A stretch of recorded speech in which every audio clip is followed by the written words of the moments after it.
네, 여러분 안녕하세요. 창업에 대해서 연구하는 스타트업 Q&A 30편입니다. 오늘도 함께 고민하시는 구독자분들이 궁금증을 같이 한번 좀 해결해 보도록 하겠습니다. 조금 우울한 질문이네요. 30편인데, 네, 기념인데 질문 내용은 우울해요. 뭐냐? 부가세 체납 중인데 내가 창업 자금을 받고 싶어요. 자금을 받고 싶은데 부가세 체납 중인데 이거 해결하고 신청해야겠죠? 라고 물어봤습니다. 네, 당연히 해결하고 신청해야 됩니다. 어떻게 보면 답변이 많이 어려운 건 아닌데요. 한번 보겠습니다. 세금이 체납되어 있습니다. 이런 경우에 아유 안타깝습니다. 정말 세금이 체납되지 않은 분들은 이 마음을 모릅니다. 아니면 체납이 직전이신 분들도 안 해보신 분들은 모를 거예요. 가슴이 아주 깜깜하고 괴롭습니다. 그래서 먼저 위로의 말씀을 좀 먼저 들어봅니다. 어려움을 꼭 해결하시고 일어서시길 바라는 마음 먼저 드리겠습니다. 세금이 체납됐습니다. 어떻게 해야 됩니까? 기본적으로요. 정부 사업은 체납 및 대출금 연체, 체납뿐만 아니라 대출이 연체된 경우 이런 경우는 신용을 회복해서 신용이 완전히 복원되지 않는 이상 받기가 어렵다. 너무 당연한 내용입니다. 그런데 이 신용 회복을 받는 순간 내가 기존에 했던 회사 사업체를 거의 없애버려야 될 정도가 되거든요. 그렇기 때문에 대단히 이게 말이 쉽지 실제로 대단히 어려운 부분입니다. 내가 조금만 더 해서 회사를 끌고 가는 게 맞는 것 같은데 되게 고민되는 상황이 발생을 하거든요. 이번 달, 다음 달만 참으면 될 것 같다. 이런 상황들이 충분히 나올 수 있습니다. 그렇기 때문에 지금 내가 이제 신용회복 절차를 밟아서 회생이나 파산하는 게 맞는가? 아니다, 좀 더 참아보는 게 맞는가? 이런 고민이 많이 되실 거예요. 특히 요즘같이 불경기, 돈이 안 들고 물가는 오르고 이런 상황이면 정말 더 힘들죠. 그러다 보니까 먼저 방법을 같이 논하기 전에 응원의 말씀을 드리고 싶습니다. 세금이 특히 부가세만 가볍게 체납된 경우, 부가세의 소액이 체납된 경우라면 조금 의외로 간단할 수도 있습니다. 경우 이수를 세 가지로 나눠봤어요. 첫 번째 방법, 만약에 내가 아직 카드가 살아있어요. 세금은 체납이 돼 있지만 카드는 살아있는 경우가 있습니다. 이런 경우는 대출로 세금을 상환하시는 게 좋습니다. 그래서 이런 경우를 위해서 정부가 만들어 놓은 사이트가 카드로 텍스라는 사이트입니다. 아주 영어도 쉽습니다. 카드로 텍스.kr. 네. 카드로 텍스를 이용해서 카드로 세금을 완납시켜 버립니다. 신용카드로 세금을 긁어요. 일시불로 긁으면 그 다음 달 사업이 어렵잖아요. 그러니까 분할 납부로 긁습니다. 최대한 분할해서 세금을 긁어요. 이자가 내더라도 일시금을 못 내는 것보단 나으니까 여러분이 상황에 따라서 뭐 일시불이든 3개월이든 12개월이든 완납 처리를 합니다. 그래서 세금을 카드로 완납 처리를 해요. 그래서 완납 처리를 하고 이런 식으로 그리고만 세금이 완납됐죠. 완납이 되면 이 세금의 특징은 현재 체납이냐 아니냐만 따집니다. 대출은 좀 달라요. 대출은 내가 장기 연체자인지 아닌지를 따져서 지금 내가 대출을 완납한다고 해도 그동안에 많이 이제 대출금을 못 갚았던 이력이 있으면 장기 연체자가 됩니다. 그렇기 때문에 대출 같은 경우는 되게 이런 상황이 생깁니다. 어떤 대출 기관에서 독촉 전화가 와요. 지금 꽤 오랜 기간 미납하셨는데 이번에 얼마 내셔야 됩니다. 안 그러면 못 해줘요. 근데 그렇다고 해서 낸다고 해도 장기 연체자가 한 번에 해결되는 부분은 아니에요. 그 연체 기록이 한 번에 풀리지 않는 경우가 있습니다. 그렇기 때문에 전화를 받는다고 해도 여러분이 한 번에 안 내는 게 나을 수도 있어요. 근데 세금은 그렇지 않아요.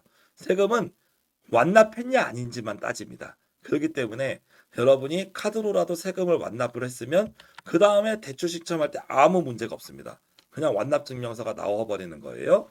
그렇기 때문에 여러분이 현재 대출 문제는 없고 세금 일부가 미납돼 있고 그 금액이 크지 않는 경우는 고민하시지 말고 대출로 세금을 상환한 다음에 대출을 신청해라라고 말씀을 드릴 수 있겠습니다. 세금은 어쨌거나 쫓아다니는 거기 때문에 그렇습니다.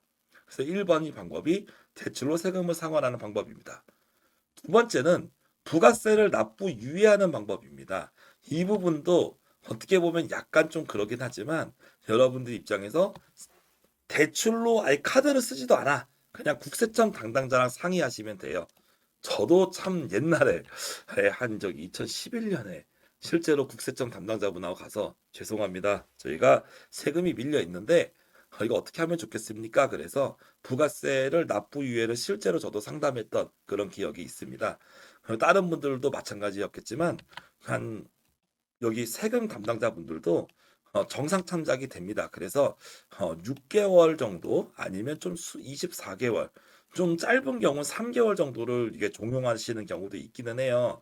근데 이런 앞뒤 사유와 배경이 중요한데 이런 부분이 충분히 어필이 된다면 저는 24개월 분납도 받습니다. 그래서 분납으로 처리하자라고 하게 됩니다. 그러면 이제 국세청 담당관 분이 분납 처리를 해주면 당연히 분납 처리도 완납으로 보아서 대출 신청이 가능해집니다. 그래서 카드로 내버리든지 아니면 담당자분한테 여러분이 시간을 내서 세무서에 가서 분납 신청을 하신 후 정상적 절차로 분납을 받는 경우가 있습니다. 이런 경우도 분납 처리만 되면 대출 받을 때는 지장이 없습니다. 그런데 카드 결제할 수도 없고 분납도 안 받아주고 또 너무 세금이 큰 거예요. 그런 경우는 이건 답이 없다. 카드나 분납으로 안 되는 경우는 일단 정부 지원은 안 된다고 봐야 됩니다. 그럼 이런 경우는 어떻게 보면은 열심히 좀 밀린 돈을 받거나 매출이 증가해서 돈을 갚던지 아니면 그런 경우가 거의 어려운 경우가 많겠죠. 그 정도 상황이라면 우리는 힘들어도 신용회복 지원 제도를 고려해야 되겠습니다. 그런 경우에서는 법률사무소를 통해서 개인회생 또는 개인 파산 또는 법인회생, 법인 파산을 여러분이 알아봐야 되고 이런 식으로 법률사무소를 통해서 여러분이 조금 유료입니다. 그래서 개인회생이나 파산 같은 경우는 한 200만 원 정도 선, 그리고 법인 파산 정도는 500에서 1000만 원 정도 선의 비용이 발생을 합니다. 그래서 유료로 우리가 해결하는 방법을 고려할 수가 있겠고, 나는 이 돈도 없어. 그런 경우는 신용회복위원회를 가게 됩니다. 그래서 국가가 운영하는 신용회복위원회에 가면 다양한 워크아웃 방법들을 개설해 주시거든요. 대신에 이제 국가로 하게 되면은 상담 비용이 거의 안 받고 무료로 여러분이 이런 부분이 처리될 수 있는 장점이 있게 됩니다. 근데 가끔은 요쪽이 더 좋기도 해요. 그 이유는 제가 예전에 올렸던 그 신용 회복하고 파산 쪽에서 설명이 되어 있는데요. 보통 신용회복위원회 같은 경우는 약간 좀 그 뭐라 그러지? 감면율이 조금 적고 기간이 좀 긴 경우가 있어요. 반대로 유료를 내게 되면 좀 기간이 짧고 감면율이 높아. 대신에 유료. 뭐 이런 장단점들이 있거든요. 그래서 어떤 경우가 상황에 맞는지 정확히 모르기 때문에 개인적으로는 다 가봐라라고 말씀드려요. 법률사무소도 요 파산이나 회생 쪽은 비용이 거의 무료입니다. 그렇기 때문에 일반적 쪽이 아니라 이런 파산회생 쪽은 비용이 무료예요. 그래서 유료로도 상담을 받아보고 신용회복위원회 상담을 받아보고 양쪽을 비교해서 어느 시점에 여러분이 신용회복을 해야 되는지를 꼭 한번 미리 상담을 받아보시고 가시는 게 좋겠습니다. 네, 그래서 어떻게 보면은 부가세 체납인데 대출 못 받죠? 네, 못 받습니다. 체납이면 체납을 해결해야 됩니다. 근데 대출로 세금을 해결하는 방법, 납부유예를 해결하는 방법이 있고 또 약간의 그런 사업이 경중 같은 걸 고려했을 때 가끔 그런 경우가 있어요. 어떤 경우가 있냐면 세금을 신용카드나 뭐 이런 걸로 어찌어찌 지금 당장 부가세를 낼 수는 있어요. 근데 그렇게 낸다고 해서 대출 신청을 했을 때 대출이 나온다는 보장이 없잖아. 그러니까 좀 어려운 얘기예요. 우리가 대출 신청이 최소 요건이 체납이나 이런 대출 연체가 없는 거예요. 근데 그 정도로 겨우겨우 막은 상황이면 대출을 신청했다고 해도 승인될 가능성이 떨어질 수가 있잖아요. 그러니까 어떻게 보면은 이런 상황에서는 관련된 이런 좀 컨설팅을 좀 받아보셨으면 좋겠다라고 말씀드릴 수가 있어요. 그러니까 만약에 내가 정부 대출을 신청했을 때 어느 정도 받을 수 있는 가능성이 있다라고 하면 그때는 이제 이 돈으로 이렇게 상환하는 건데 없다라고 하면 차라리 그 돈을 사업비로 쓰셔서 사업에서 매출을 좀 더 내고 그리고 풀어가는 것도 방법입니다. 그런 부분들이 좀 케이스 바이 케이스다 보니까 이것이 무조건 정답이라는 내용을 좀 얘기 드리기 좀 어렵습니다. 그래서 한번 여러분의 상황에 맞게 뭐 체납이 또 얼마 안 되고 간단해요. 금방 회사 일어날 수 있어요. 아 그러세요? 그럼 1번. 그죠?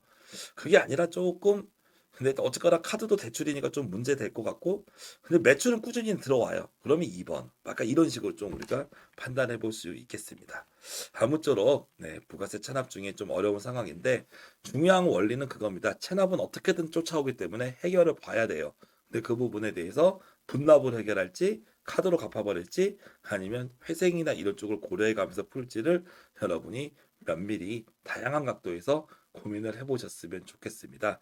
실은 쉽게 풀리지 않는 문제일 수 있고 간단한 답변일 수 있지만 사업에서 이런 시그널이 왔다는 것을 중요하게 생각하시는 여러분이 되셨으면 좋겠습니다.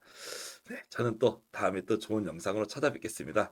벌써 30편이나 됐네요. 100편이 가는 그날까지. 근데 가능하면 이런 고민이 안 왔으면 좋겠어요. 여러분 사업들이 다 잘 돼서.